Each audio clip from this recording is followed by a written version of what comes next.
여러분 안녕하세요. 오늘도 말씀으로 승리하는 해가 저와 여러분이 함께하기를, 이 디모데후서 여행이 함께하기를 주님의 이름으로 축원드립니다. 우리 지난 시간의 내용을 한번 기억해 볼게요. 지난 시간에는 우리가 디모데후서의 3장의 말씀을 함께 나눴습니다.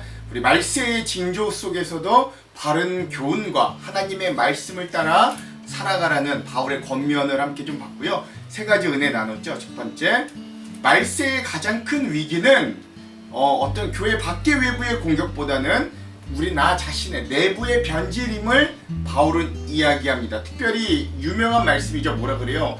이 마지막 때, 고통의 때가 오면 사람들이 어떻게 변하냐면 하나님을 압니다. 하나님은 알되 겉모습만 치장하는 믿음이 됩니다. 즉 그 말씀대로 하자면 경건의 모양은 있으나 경건의 능력은 잃어버린, 본 껍데기는 있으나 알맹이는 사라져버린 그런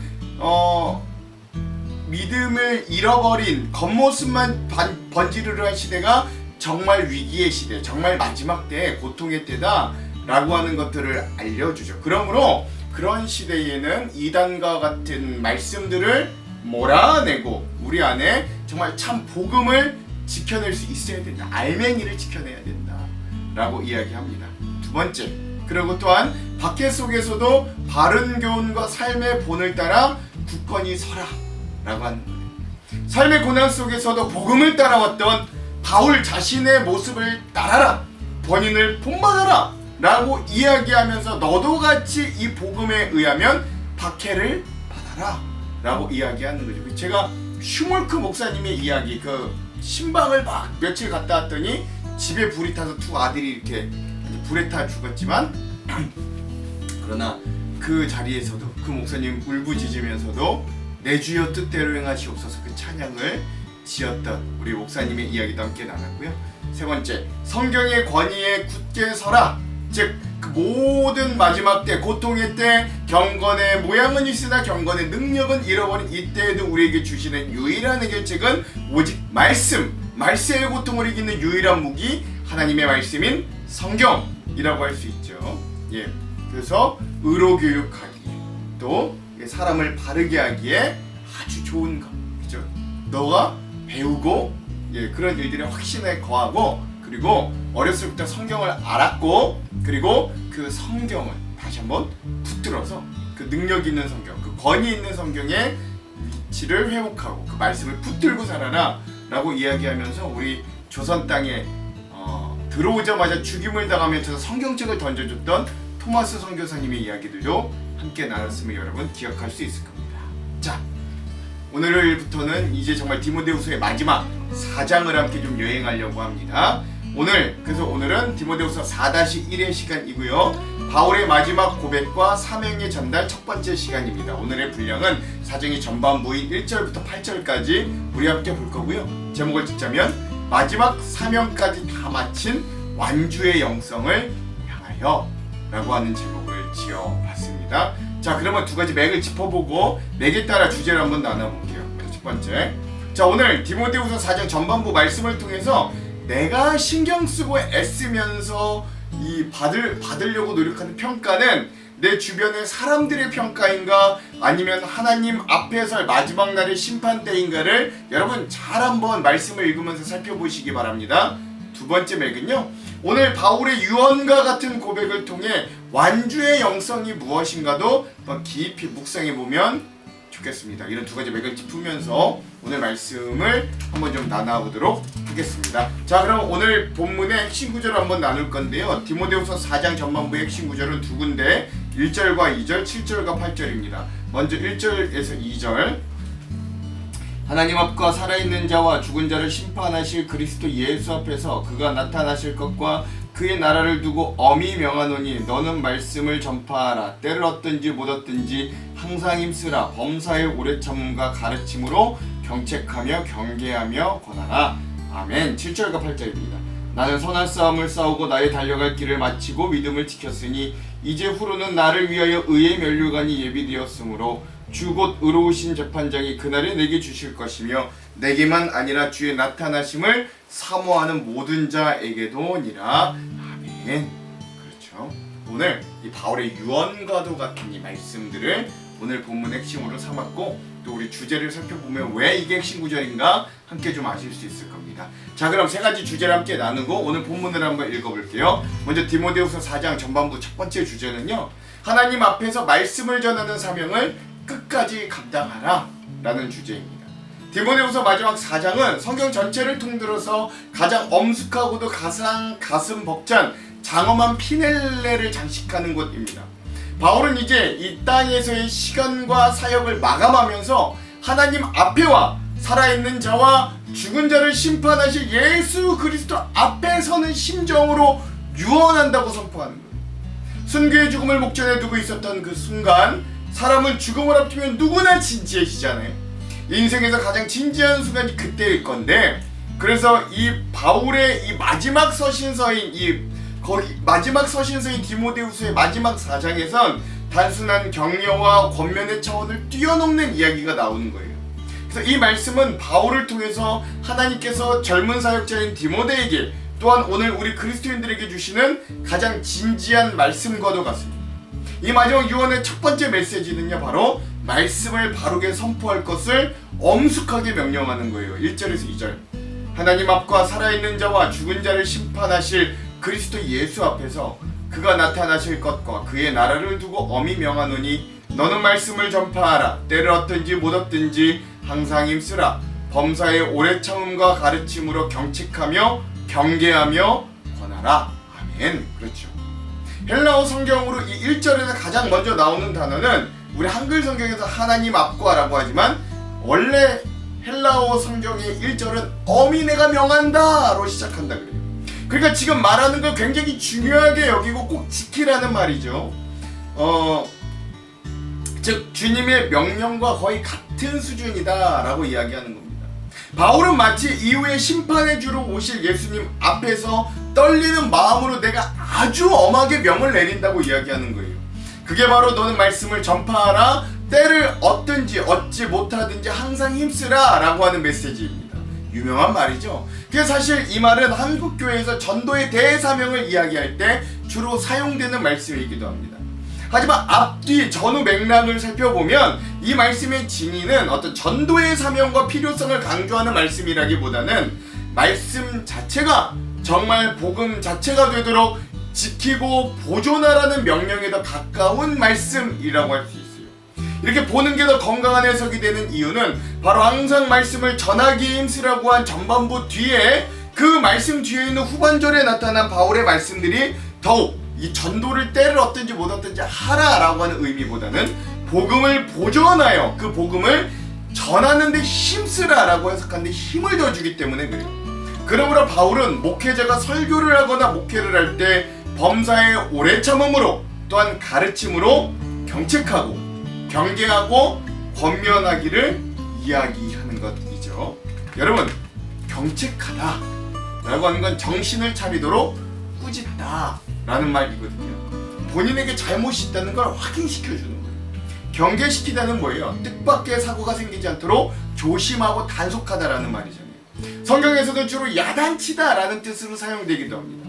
이렇게 보니까 여러분, 경책하다나 경계하다라는 게 사실 전도하는 것과는 좀 거리가 멀다는 걸 알 수 있잖아요. 즉 복음 전도를 하면서 권하는, 위로하는 건 몰라도 경책하거나 경계하는 건 어울리지 않는다는 걸 깨닫게 됩니다. 그래서 너는 말씀을 전파하라는 이 말은 전도하는 것도 중요한데, 그 전도라는 의미보다는 설교하는 것, 말씀을 가르친다고 보는 게 훨씬 더 깊은 의미라고 볼 수 있죠. 그러므로 이런 모든 것들을 종합해서 본다면 오늘 하나님의 대사관이 된 우리 그리스도인들은 시세와 세태를 따라 움직이는 기회주의자들이 될 수 없다라는 메시지가 훨씬 더 강하다는 걸 알 수 있습니다. 편한 계절이나 유리한 환경을 기다리면 안 됩니다. 재림의 시급성은 복음을 받아들이는 이들의 반응과 상관없이 올바르고 살아있는 말씀에 대해서는 끊임없이 지치지 않게 선포를 요구하기 때문에 그래요. 제가 신학교 1학년 시기에 매우 방황하고 지내던 시기가 있었습니다. 이제 막 목회자가 되겠다는 부푼 꿈을 안고 신학교에 들어왔는데 현실이 넉넉지 않은 거예요. 신학교는 우리가 기대했던 성경학교가 아니라 여러분, 학문적으로도 훨씬 날카로운 마주침과 그런 날카로운 무너짐이 있는 곳이기도 합니다. 항상 칼날을 걷는 듯한 시험과 내 스스로를 다독임을 경험해야만 했어요. 거기에 그 당시 유독 대형교회나 여러 교회들의 비리들이 우후죽순처럼 막 매체들에 터져 나와서 교회와 기독교에 대한 이미지가 한창 바닥으로 떨어진 때였습니다. 이러한 시기에 목회를 하는 게 정말 비전이 있는가를 제가 심각하게 고민했어요. 그러다 어느 날 신학 입문이라고 하는 이제 신학교 1학년 반드시 들어야 하는 기초 필수 과목이 있었는데 그 시간은 아주 존경받는 노 교수님께서 그 수업을 진행하셨습니다. 그런데 그 교수님이 수업을 하시다 말고 갑자기 그런 말씀을 하시는 거예요. 마치 저거 들으라는 듯이. 요즘 많이 힘들지 그러시는 거예요. 신학 수업 따라가기도 벅차고 교회 사역하기도 만만치 않겠구만. 먼저 자랑스럽지 못한 환경을 만든 우리들에게 노교수로 저희들에게 교수님 그래요. 내가 그런 선배로 노교수로 신앙과 목회 선배로 너희들에게 사과한다. 그러나 우리들에게 이 사실만큼은 잊지 말기를 부탁하면서 이런 말씀을 하셨어요.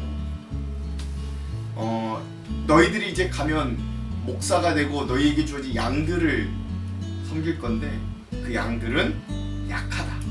양들은 눈도 나쁘고 성격도 좋지 않고 때론 머리도 나쁘다. 달리기도 빠르지 않아 방어력도 거의 제로에 가깝다. 그러나 하나님께서 그 양들에게 유일하게 주신 능력이 있다. 그건 바로 자신의 목자의 소리, 자기의 참 목자의 소리를 기가 막히게 알아듣는 능력이다. 지금 기독교와 교회들이 다 무너져 있는 것 같지만 여기 있는 여러분들이 여기서 잘 배우고 단련하여 좋은 목회자들이 되어 다음 목회지들에서 진정한 목자의 음성이 나오는 설교가 전파된다면 양들은 이내 곧 그 메시지를 알아듣고 다시금 주님의 전으로 몰려와 생명을 얻게 될 것이다. 그러니 끝까지 포기하지 말고 힘을 내어 이 목회를 준비하는 과정을 잘 감당하길 바란다. 교수님 그때 그런 말씀을 하셨던 거죠. 저는 그 교수님의 메시지가 그 당시 이제 신학교 1학년 학생들에게만 필요하다라고 여기는 게 아니에요. 오늘날 복음을 복음되도록 듣는 귀가 필요한 우리 양과 같은 모든 성도들과 우리 기독교인들에게 여전히 유효하고 필요한 말씀으로 여기면서 제 경험을 나누는 겁니다. 했어. 바울은 디모데에게 하나님 앞에서 말씀을 전하라고 말하는 거예요. 말씀의 사역은 사람을 만족시키는 일이 아니라 하나님께 충성하는 일이자 양들을 다시금 잘 깨워 참 목자에게로 인도하는 일이기 때문에 그렇습니다. 그러므로 우리는 세상의 높은 장벽에 주눅들기보다는 그 장벽들보다도 더 높으신 예수 그리스도 앞에 왕 되신 주님 앞에 설 수 있어야 돼요. 우리도 마지막 날 주님 앞에서 서게 될 것을 기억하면서 우리가 맡겨진 자리에서 복음의 사명을 끝까지 감당하는 하나님의 충성된 종들이 되어야 됩니다. 오늘 우리 하안장로교회 성도들 한 명 한 명이 모두 살아있는 이런 복음의 사명자들이 되기를 저는 간절히 소망합니다. 그래야 우리가 사람의 평가보다 하나님의 평가를 더 중요하게 여기는 사람들로 서기를 원합니다. 시대가 변하고 사람들이 듣기 좋은 말만 찾을 때에도 하나님의 말씀을 맡은 사람은 때를 얻든지 못 얻든지 사랑으로 진리를 복음을 복음 그대로 선포할 수 있어요. 이런 용기와 은혜가 저와 여러분들에게 공유되기를 먼저 주님의 이름으로 축원드립니다. 두 번째 주제는요, 진리를 떠나는 세태에서도 바른 교훈 안에 거하라 라고 하는 말씀입니다. 바울은 왜 때를 얻든지 못 얻든지 말씀 전하는 일에 전념해야 되는지를 그 후에 이렇게 설명합니다. 마지막 고통하는 때가 되면 사람들이 귀가 가려워져서 자기의 욕심을 따르는 스승을 많이 두고 또 복음과 말씀과 진리에 돌이켜 허탄한 이야기를 따르는 시대가 되었기 때문에 그렇다는 거예요.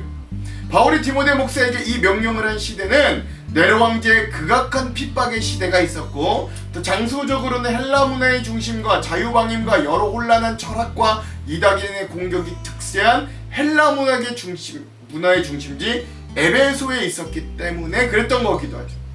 그러니까 여러분 이 당시는 교회가 성장하는 상황이 아니었어요. 오히려 거짓 가르침이 퍼지고 많은 사람들이 진리를 떠나버리는 시대였습니다. 그 상황에 대해 바울이 이렇게 말해요. 디모데후서 우리 4장 3절에서 4절.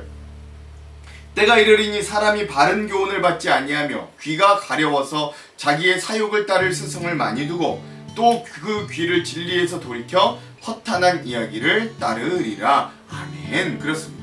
여러분 여기서 귀가 가렵다라고 하는 표현은 헬라어로 직역하자면 듣기 좋은 말로 귀를 긁고 싶어한다 라는 뜻이라고 해요. 즉 사람들은 진리를 찾는 게 아니라 자신이 듣고 싶은 것만 찾는 거예요. 즉 사람의 본래 속성은 진리나 자기에게 정말 도움이 되는 말을 듣고 싶어 하기보다는 내가 원하는 말, 내가 듣고 싶은 말만 듣고 싶은 죄된 본성이 강하고 또 그만큼 약한 존재가 바로 우리 인간이기도 합니다.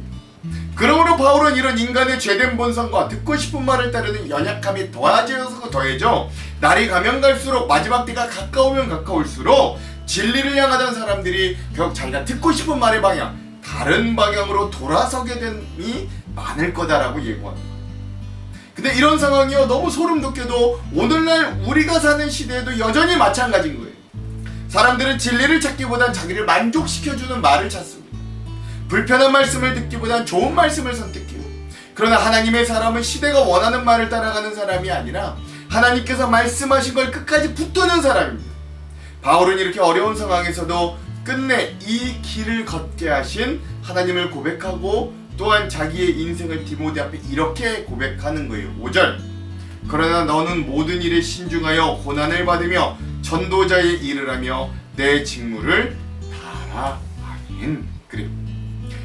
여기서 신중하다라고 하는 말은 헬라어로 네포라고 하는 단어인데요. 술에서 깨어 정신을 똑바로 차리라 라는 뜻, 차분함을 유지하라 라는 뜻이라고 합니다.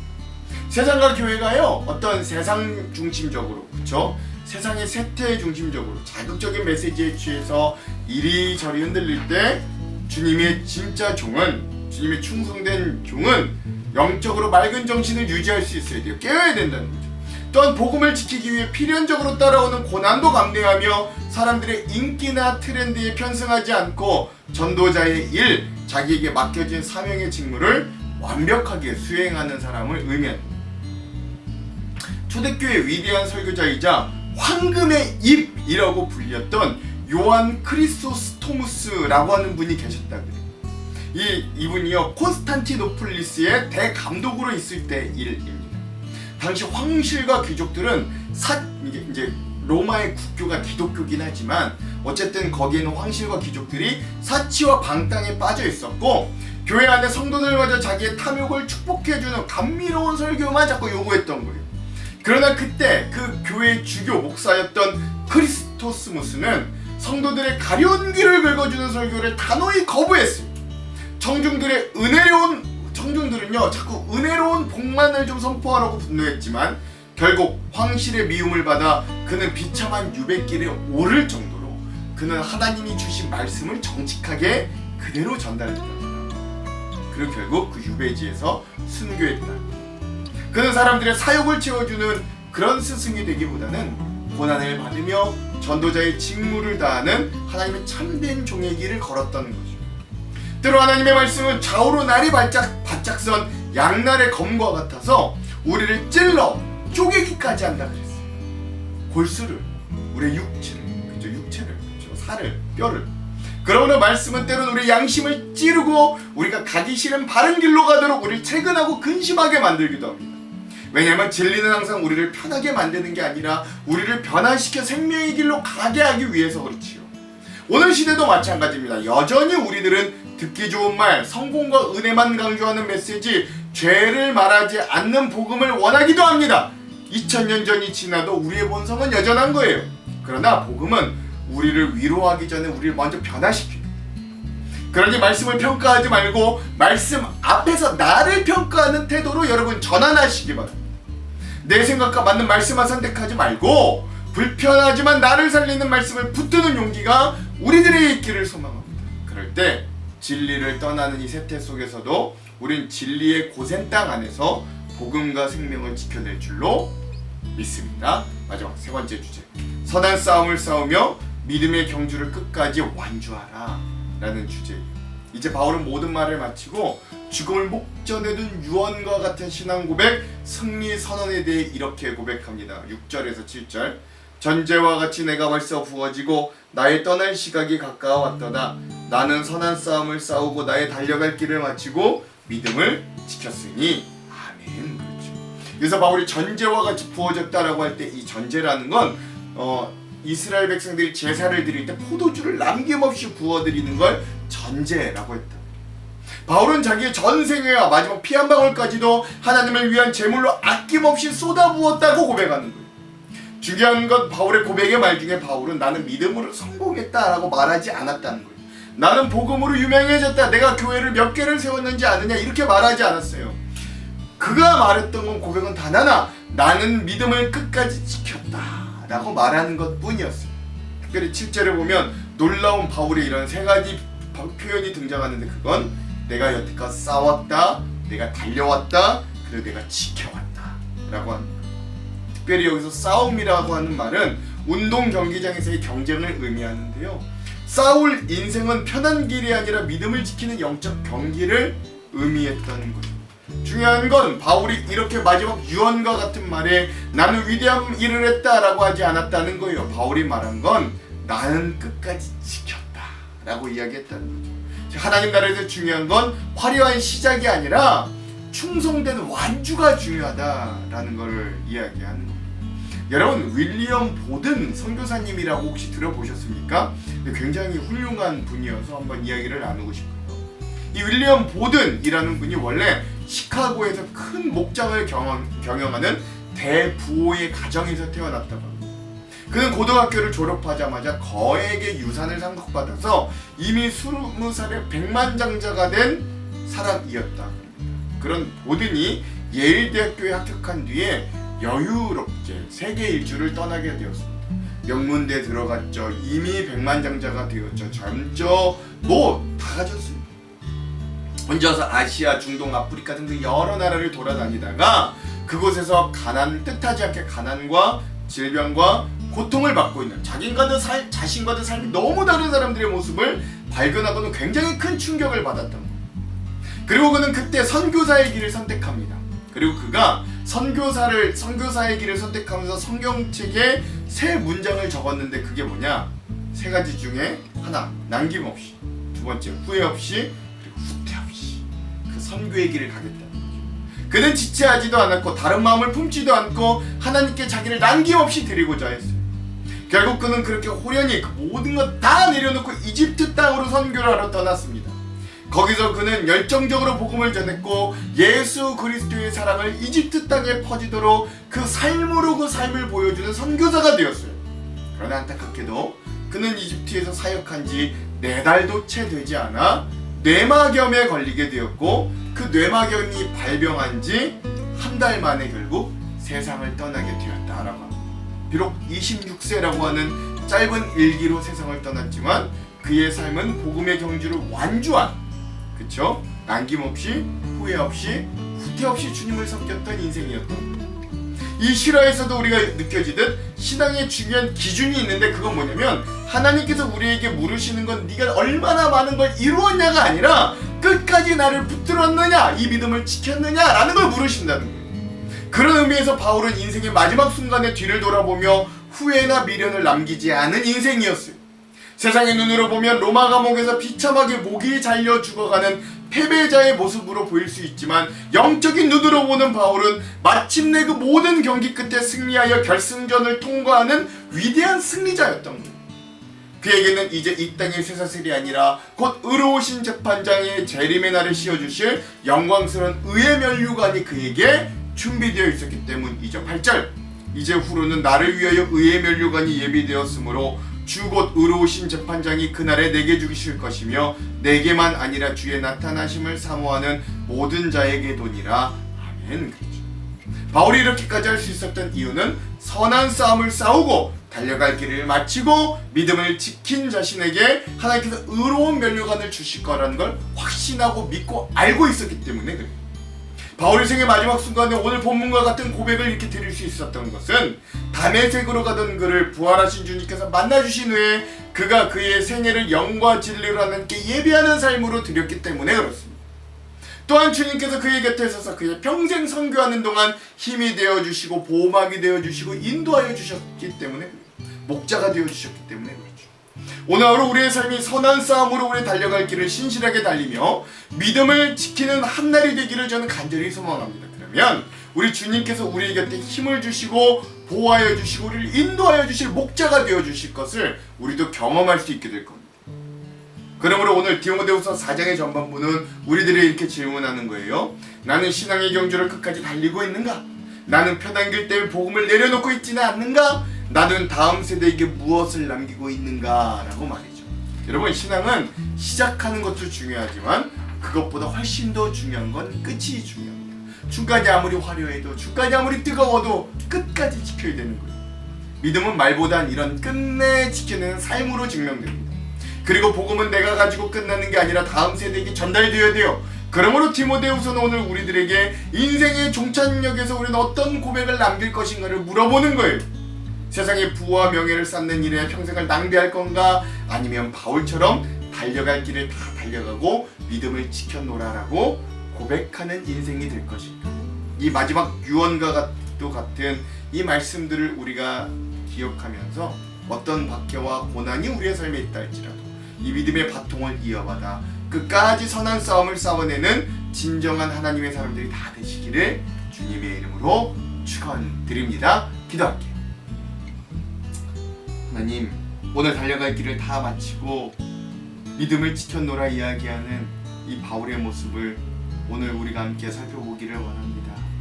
하나님, 우리들 끝까지 완주하는 믿음의 영성과 삶으로 지켜내는 믿음을 허락하여 주셔서 마지막 날 하나님 앞에 설 때 우리가 크게 부끄러워하지 않는, 그리고 주님께서 수고했다 종아 칭찬받는 인생들로 변화시켜 주시고 인도하여 주시옵소서.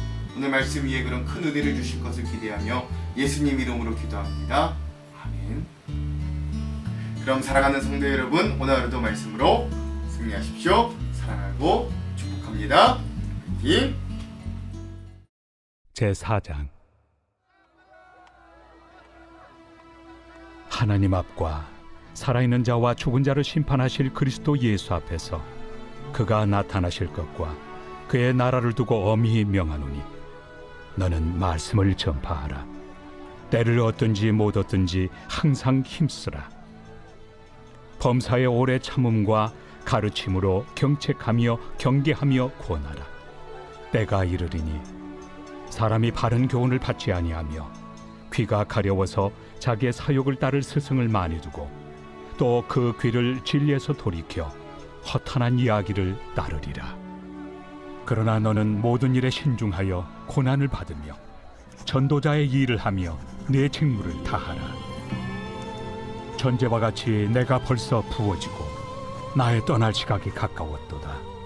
나는 선한 싸움을 싸우고 나의 달려갈 길을 마치고 믿음을 지켰으니 이제 후로는 나를 위하여 의의 멸류관이 예비되었으므로 주 곧 의로우신 재판장이 그날에 내게 주실 것이며 내게만 아니라 주의 나타나심을 사모하는 모든 자에게 도니라.